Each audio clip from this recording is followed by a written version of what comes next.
Assalamualaikum anak-anak. Kita akan belajar tema 6, subtema 1, muatan pelajaran PPKN. Materi yang akan kita bahas tentang hak dan kewajiban sebagai siswa dan juga sebagai warga negara.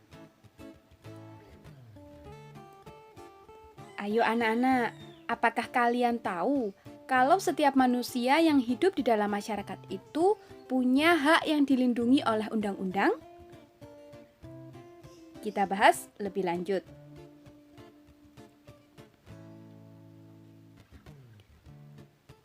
Apakah kalian masih ingat dengan peringatan Hari Anak Sedunia? Ya, peringatan Hari Anak Sedunia diperingati sejak tanggal 20 November 1989 oleh Perserikatan Bangsa-Bangsa. Anak-anak merupakan generasi penerus cita-cita perjuangan bangsa. Kebutuhan untuk tumbuh dan berkembang dalam kehidupan anak harus diutamakan. Sayangnya, tidak semua anak mempunyai kesempatan yang sama dalam mewujudkan harapannya. Banyak di antara mereka yang mengalami kesulitan untuk tumbuh dan berkembang secara sehat serta mendapatkan pendidikan yang terbaik. Apa saja ya isi dari Konvensi Hak-Hak Anak? Konvensi Hak-Hak Anak adalah dokumen yang dibuat oleh PBB secara resmi dan berisi hak-hak anak sedunia. Yang pertama ada hak hidup, hak yang dibawa sejak lahir. Ada hak memperoleh kasih sayang, mendapatkan ASI, punya akte kelahiran, dan juga hidup dalam lingkungan yang aman dan nyaman. Isi konvensi hak anak yang kedua yaitu hak perlindungan. Artinya, setiap anak berhak mendapatkan perlindungan dari sikap diskriminasi atau semena-mena, tindakan kekerasan, dan juga dari ketelantaran. Kita lihat isi konvensi hak anak yang ketiga, hak tumbuh kembang.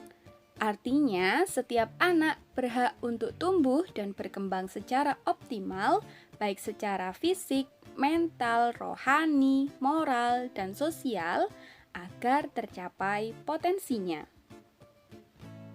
Isi konvensi hak anak yang keempat yaitu hak berpartisipasi. Artinya, setiap anak berhak untuk menyatakan pendapat, mendapatkan informasi sesuai dengan usianya. Itu tadi isi dari konvensi hak anak. Kita lanjutkan. Hak-hak siswa menurut Pemerintah Nomor 28 Tahun 1990. Yang pertama, mendapat perlakuan sesuai bakat, minat, dan kemampuannya, mengikuti program pendidikan untuk mengembangkan kemampuan diri, mendapat bantuan fasilitas belajar, atau mendapat beasiswa, kemudian memperoleh pendidikan agama. Hak-hak siswa yang lain ada juga hak untuk memperoleh penilaian hasil belajar, dilanjutkan dengan menyelesaikan program pendidikan lebih awal atau yang biasa disebut dengan kelas akselerasi ya sayang ya. Kemudian mendapat pelayanan khusus dan juga pindah ke sekolah yang sejajar atau tingkatannya yang lebih tinggi. Itu tadi beberapa hak-hak siswa menurut Pemerintah Nomor 28 Tahun 1990. Silakan kalian tuliskan di kolom komentar hakmu sebagai siswa ketika di sekolah. 2